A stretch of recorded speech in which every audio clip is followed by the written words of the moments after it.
Shalom Bapak Ibu yang dikasihi Tuhan. Di minggu kedua tahun 2021 ini, kita mau belajar kembali tentang iman. Sesuai dengan tema tahunan kita, yaitu Cultivating of Faith. Ya. Kita mau memupuk iman kita. Kita mau belajar hari ini tentang dua macam iman, yaitu iman yang subjektif dan iman yang alkitabiah. Mari kita berdoa sebelum kita belajar bersama-sama firman Tuhan ini. Bapa di dalam surga, kami mengucap syukur kepada Engkau ya Tuhan. Saat ini kami boleh belajar bersama-sama ya Tuhan di awal tahun ini mengenai iman. Agar kami boleh bertumbuh dalam iman kerohanian kami di tahun yang baru ini. Dan agar kami benar-benar memiliki iman yang tepat sesuai dengan yang Engkau inginkan. Biarlah Tuhan memimpin kami. Tolong hamba-Mu yang hina dina ini juga yang akan menyampaikan firman-Mu. Urapi, tutup bungkus dia dengan kuasa darah-Mu yang kudus. Dan berkati kami semua yang ada di tempat kami masing-masing yang mendengarkan firman Tuhan ini. Agar Roh Kudus berbicara kepada kami ya Tuhan. Supaya kami boleh bertumbuh dalam iman kami. Dalam nama Tuhan Yesus kami berdoa. Amin. Bapak Ibu Saudara yang dikasihi Tuhan, dasar firman Tuhan yang kita mau bahas hari ini yaitu dari firman Tuhan yang diambil dari surat Roma 10 ayat yang ke-17. Jadi iman timbul dari pendengaran dan pendengaran oleh firman Kristus. Sekali lagi. Jadi iman timbul dari pendengaran dan pendengaran oleh firman Kristus. Bapak Ibu Saudara yang dikasihi Tuhan, berbicara mengenai iman, topik iman ini adalah topik yang menarik, yang mengandung kontroversi dan sering diperdebatkan dalam kehidupan sehari-hari. Bagaimana kita menjadi seorang Kristen yang beriman, dan bagaimana kita menerapkan iman dalam kehidupan sehari-hari, ini merupakan satu topik yang selalu diperdebatkan. Gereja belakangan ini, saudara, menghadapi dilema iman Kristen dalam kehidupan sehari-hari. Itu terlihat dari beberapa pendapat orang seperti ini, saudara ya. Yang pertama, ada orang-orang yang beranggapan kalau kita orang beriman, kita nggak perlu takut menghadiri kerumunan, pertemuan-pertemuan orang banyak, pergi ke pasar, pergi ke mall, apalagi ke tempat pertemuan ibadah. Tuhan pasti akan menjaga kita dan memelihara kita sebagai orang beriman, dan kita akan terhindar dari virus corona. Dan sebaliknya, mereka yang takut untuk berkumpul bersama itu adalah orang yang tidak beriman. Makanya orang ini, saudara, setiap hari jalan-jalan di mall, tidak pakai masker. Saudara, apakah memang benar demikian? Orang yang beriman itu nggak perlu takut dengan virus corona. Saudara, ada juga orang yang beranggapan bahwa virus corona itu tidak perlu ditakuti oleh orang yang beriman. Karena kita pasti tidak akan kena COVID ini. Sebab kita ini adalah orang yang suka berdoa. Semakin banyak doa kita, semakin kita akan terlepas, terhindar dari penyakit, dari kesulitan, dan kita akan terhindar dari segala malapetaka, bencana alam, pandemi sekalipun. Semua bencana itu hanya berlaku bagi orang yang tidak beriman. Apakah benar demikian, saudara-saudara? Ada juga orang yang beranggapan sebagai orang yang beriman kita tidak perlu berobat ke dokter kalau kita sakit.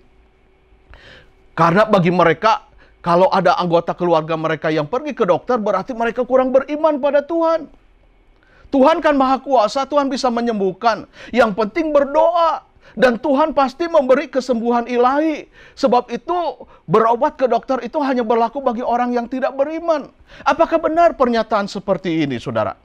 Nah, saudaraku yang dikasihi Tuhan, orang-orang yang memiliki pandangan seperti ini, saudara ya, kita dibawa, saudara, kepada satu pemikiran seperti satu benang merah. Bagi orang yang beriman, Tuhan selalu memelihara sehingga kita terhindar dari berbagai kesulitan hidup ini. Bahkan iman sebesar biji sesawi itu, saudara, bisa mengalahkan segala macam masalah. Kita akan menjadi seorang yang luar biasa terhindar dari persoalan hidup ini. Saudara, pernyataan ini benarkah? Apakah sesuai dengan kebenaran firman Tuhan? Pernyataan ini, saudara, bukanlah kebenaran yang absolut. Bukanlah kebenaran yang sebenarnya. Memang ada orang yang beriman, saudara, yang sungguh-sungguh terhindar dari malapetaka. Sebab Tuhan menjaga mereka. Tetapi hidup orang percaya sepenuhnya itu tergantung pada kedaulatan Tuhan. Ada orang beriman yang terhindar dari bencana alam misalnya. Tetapi ada juga orang yang tidak luput dari bencana alam.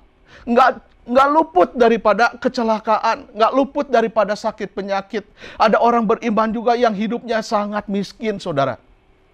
Dan mereka mati dalam kemiskinannya. Tapi ada orang lain juga yang Tuhan berikan kekayaan yang banyak. Saudara, di dalam kitab Wahyu dikatakan banyak orang yang diluputkan Tuhan dari kesusahan hidup mereka. Bila mereka sungguh-sungguh bergantung pada Tuhan. Tapi ada banyak orang juga, saudara, yang tidak bisa, saudara, terhindar daripada masalah dalam kehidupan ini. Mereka menderita dan mereka setia sampai akhir memelihara iman mereka.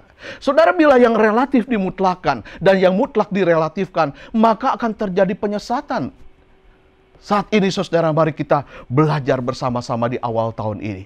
Iman yang bagaimana yang harus kita miliki? Yang pertama kita mau belajar, saudara, ada iman yang disebut iman yang subjektif. Iman subjektif ini adalah iman yang berdasarkan perasaan atau lompatan emosi sesaat saja dan kurang menggunakan rasio. Saudara, ada istilah nubuat ya. Nubuat itu dari Allah. Tetapi saudara, iman subjektif ini, saudara, adalah asal percaya saja. Seperti orang melompat dalam gelap, saudara ya. Jadi lawan dari nubuat adalah lubuat, saudara ya. Ini adalah yang mengandalkan perasaan. Dan kadang-kadang, saudara, perasaan ini, saudara, tolok ukurnya adalah diri sendiri, seringkali salah dan tidak bisa dipercaya. Saudaraku yang dikasihi Tuhan, Santo Ignatius dari Antioquia berkata, iman bukanlah terutama perasaan, namun suatu penyerahan diri yang total kepada Allah, yang mewahyukan dirinya di dalam Kristus Putranya. Jadi orang Kristen, saudara, yang beranggapan bahwa orang yang percaya kalau kita banyak berdoa, kita akan terhindar dari penyakit dan kesulitan hidup. Saudara, apakah sesuai dengan dasar pernyataan yang Tuhan inginkan? Apakah ini benar? Apakah penjelasan firman Tuhan memang berkata seperti ini? Dan basis iman yang demikian ini, saudara, benar. Semua pernyataan ini, saudaraku, adalah keyakinan yang subjektif. Tanpa memiliki dasar iman dan pengertian yang benar.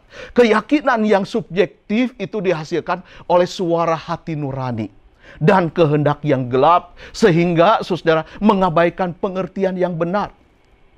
Iman yang seperti ini adalah iman yang diakselerasi, yang diproses dengan cepat, yang berdasarkan keyakinan sugesti. Saudara, seperti di dalam seminar-seminar motivasi ya, sering dikatakan para motivator, kalau kamu percaya bahwa kamu bisa, maka kamu pasti bisa. Itu namanya disugesti, saudara ya. Seperti juga saat kita sakit ya, kita, saudara, disugesti Allah akan menyembuhkan penyakit kita. Amin. Ada amin. Amin. Itu namanya sugesti, saudara ya. Itu bukan iman yang sejati. Sugesti, saudara, memaksakan segala sesuatu. Ada yang mengklaim Yesus adalah raja dan kita adalah anak raja. Lalu, saudara, roh miskin itu ditengking saja, saudara, sehingga kita tidak mungkin miskin. Kita akan menjadi kaya. Itu namanya sugesti, bukan iman, saudara. Apakah benar melakukan sesuatu tanpa perhitungan yang matang? Ya, kita nggak berhitung dengan baik, saudara ya. Misalnya kita gunakan kartu kredit, ya. Kita gunakan sesuka kita tanpa perhitungan, saudara ya. Belanja ini dan itu sampai begitu banyak, pas tagihan datang, saudara, kita nggak bisa bayar. Lalu, saudara, kita kebingungan. Saya kenal ada seorang mahasiswa teologi, saudara ya, di satu sekolah teologi di Bandung. Dia suka menggunakan kartu kredit. Dan tatkala kartu kredit ini, saudara, dia gunakan dengan begitu bebas, begitu leluasa. Jumlahnya begitu banyak tagihan. Wah, dia kebingungan. Dia ditagih oleh pihak bank. Pihak bank menggunakan debt collector. Dan kemudian, saudara, dia terus diteror oleh debt collector itu. Dia kebingungan, saudara ya. Akhirnya apa yang dia lakukan?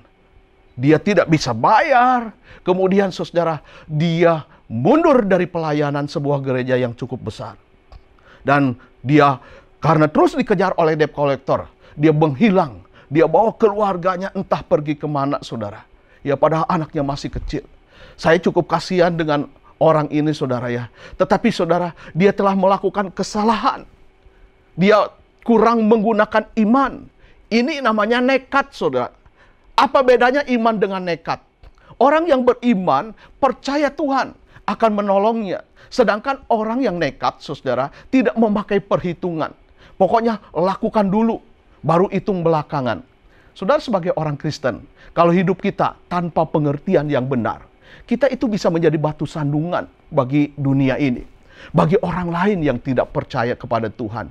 Dunia memandang rendah kekristenan karena mereka melihat, saudara ya, orang Kristen membuang unsur rasional. Tuhan, saudara, telah mengaruniakan iman dan rasio untuk, saudara, kita gunakan. Untuk kita mengerti firman-Nya. Untuk kita aplikasikan dalam berbagai situasi kehidupan kita. Kita harus menggunakan akal yang sehat. Untuk menanggapi berbagai isu kehidupan yang tidak ada arahan yang khusus, saudara ya, dari firman Tuhan. Iman yang benar selalu dibarengi dengan pengertian yang benar. Sedangkan iman yang buta, saudara, itu membuang pengertian. Saudara, kalau kita memiliki iman yang subjektif, saudara, kita cenderung menjadi buta, saudara. Kita pokoknya asal percaya saja, yakin Tuhan pasti menolong, saudara. Saudara, ini iman yang buta namanya. Jadi mana yang harus kita pilih? Iman yang buta atau iman yang benar atau iman yang sejati, saudara. Nah, yang kedua kita mau belajar, saudara, mengenai, saudara, iman yang alkitabiah. Iman yang alkitabiah adalah iman yang berdasarkan kesaksian dari Allah dan kebenaran firman Allah. Ya, iman yang benar selalu berdiri di atas janji Allah dan kebenaran Allah. Di atas dasar kebenaran firman Allah. Iman tidak pernah berdiri sendiri dan iman selalu berbarengan dengan firman Allah. Jadi saudara, kita mengimani apa yang dikatakan oleh firman Allah. Orang yang beriman itu, saudara, bisa saja kita beriman, saudara, karena kesaksian manusia. Nah, itu, saudara, namanya iman manusiawi. Iman yang subjektif itu, saudara ya. Tapi iman yang benar, iman yang alkitabiah berdasarkan kesaksian Allah. Imannya itu bersifat benar-benar, saudara, atas dasar pengertian apa yang Allah katakan. Sekalipun, saudaraku yang dikasihi Tuhan, orang yang memiliki iman berdasarkan kesaksian Allah ini, saudara, itu, saudaraku yang dikasihi Tuhan, mereka, saudaraku, benar-benar, saudara, harus yakin kebenaran ini dari Allah sendiri. Dan tidak berubah, saudara ya, keyakinannya. Karena Allah tidak berubah, Allah tidak berdusta. Sebaliknya, keyakinan yang berdasarkan perasaan, seperti, saudara ya, iman yang subjektif itu, saudara, itu imannya bisa berubah-ubah dan tidak pasti. Misalnya ketika menanggapi kebenaran yang diberikan oleh Allah. Orang yang imannya subjektif, saudara, berkata, tidak, ya. Dia akan memilih-milih, saudara, ya, mana kebenaran yang cocok dengan dirinya. Dia hanya menerima kebenaran yang dirasa mudah, namun menolak yang sulit. Nah, iman yang seperti ini adalah iman yang subjektif manusiawi. Tapi iman yang alkitabiah, saudara, adalah iman yang menanggapi kebenaran firman Tuhan ini dan berkata ya.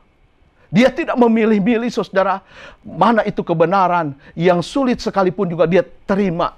Iman yang seperti inilah, saudara, iman yang benar.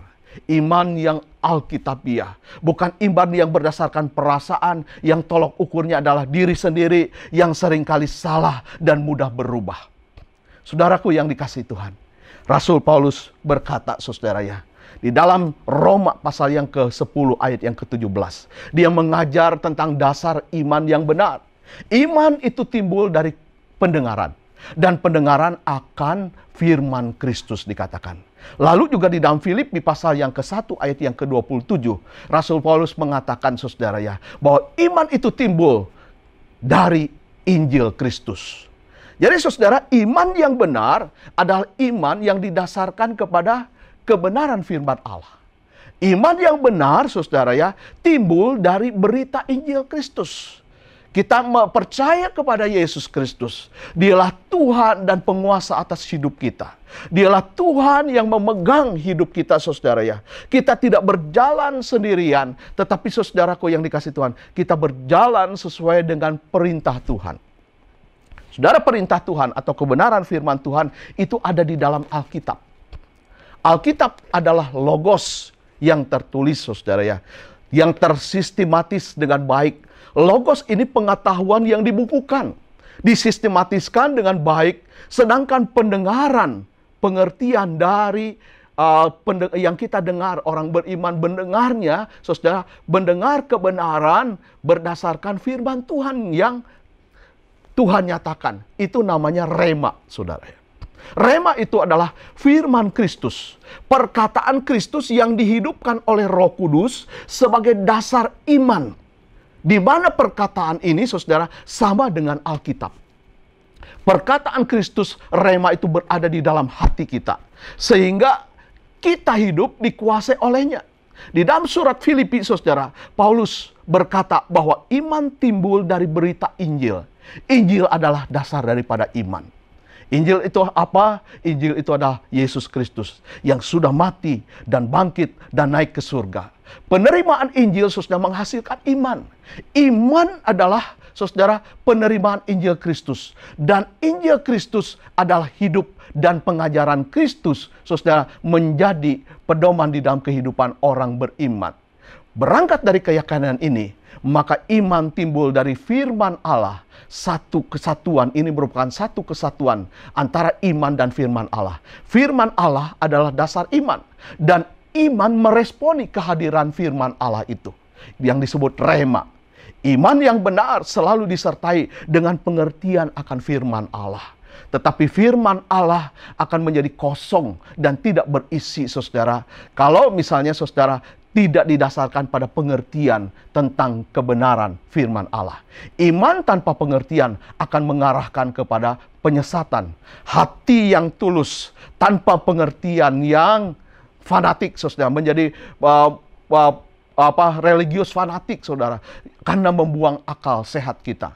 Padahal Tuhan, saudara, menggunakan akal sehat untuk kita mengerti dan menerima firman Allah.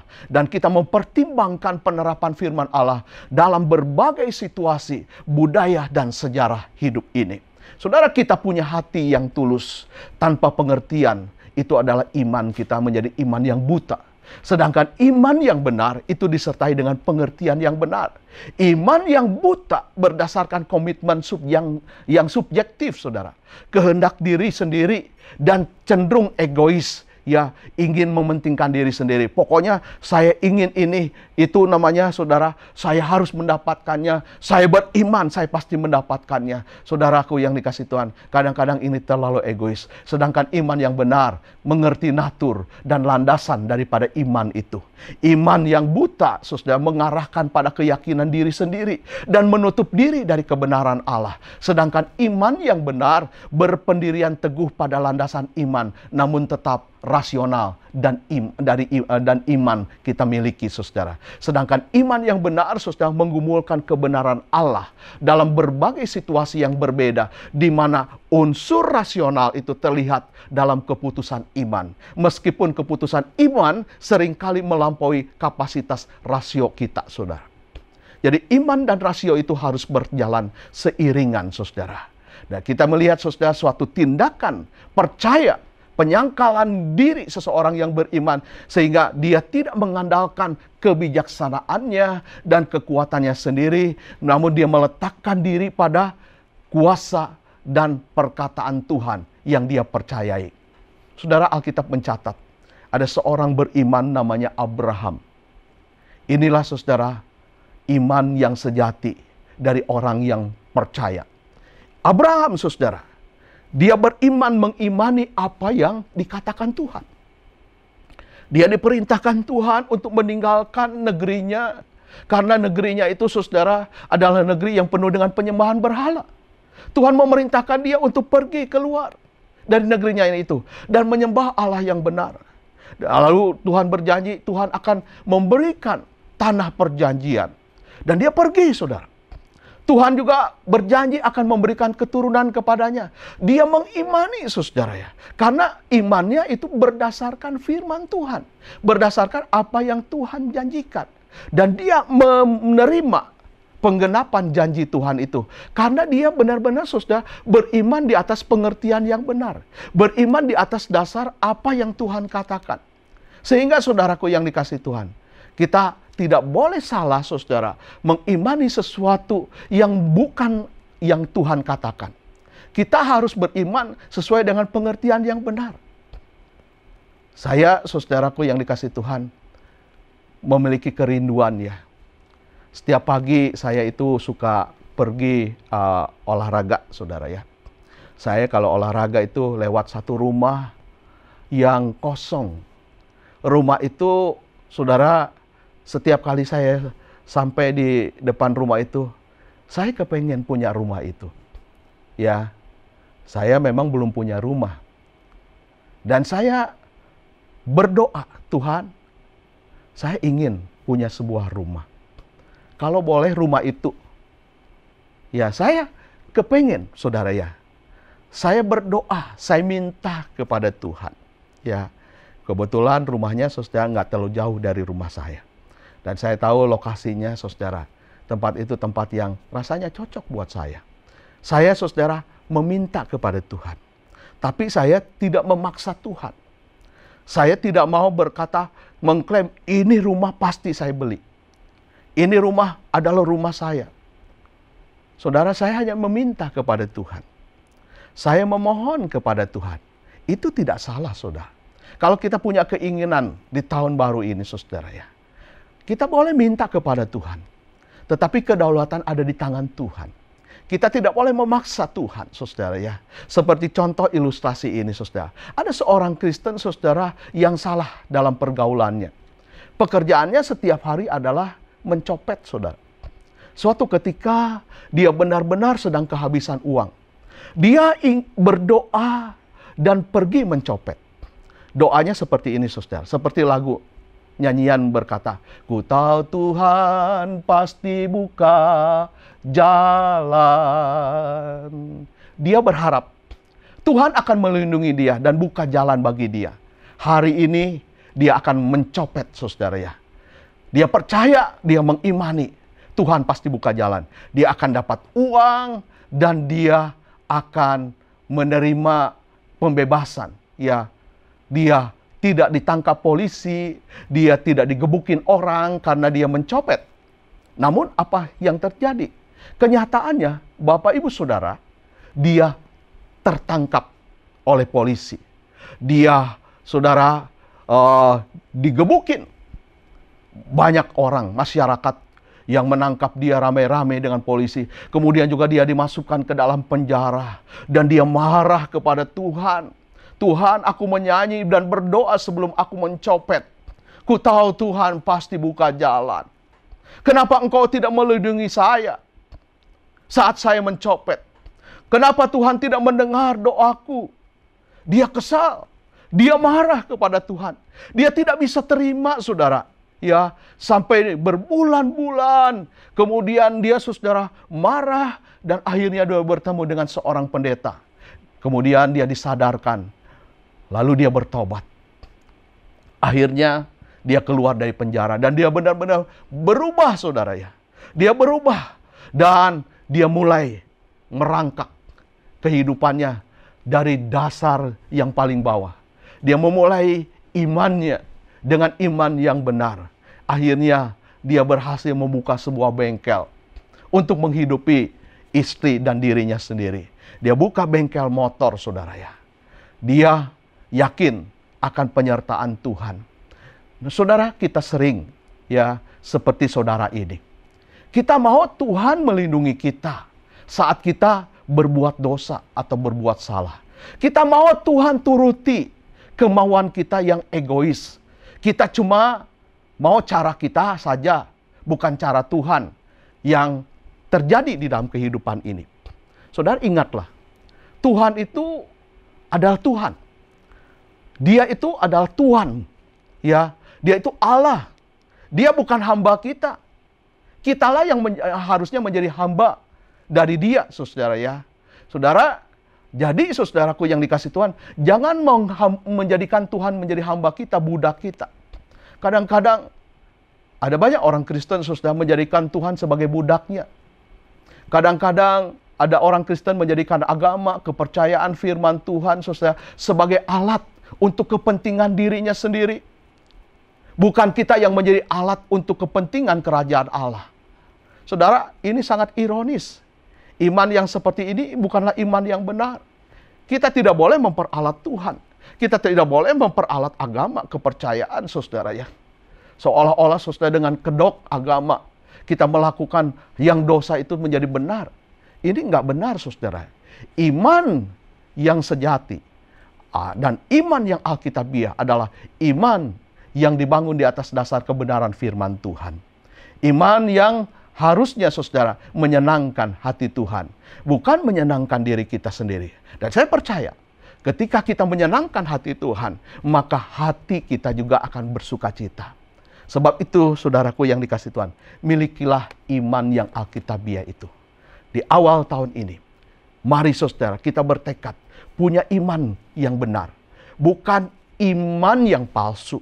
Bukan iman yang buta, bukan iman yang subjektif, tetapi iman yang alkitabiah.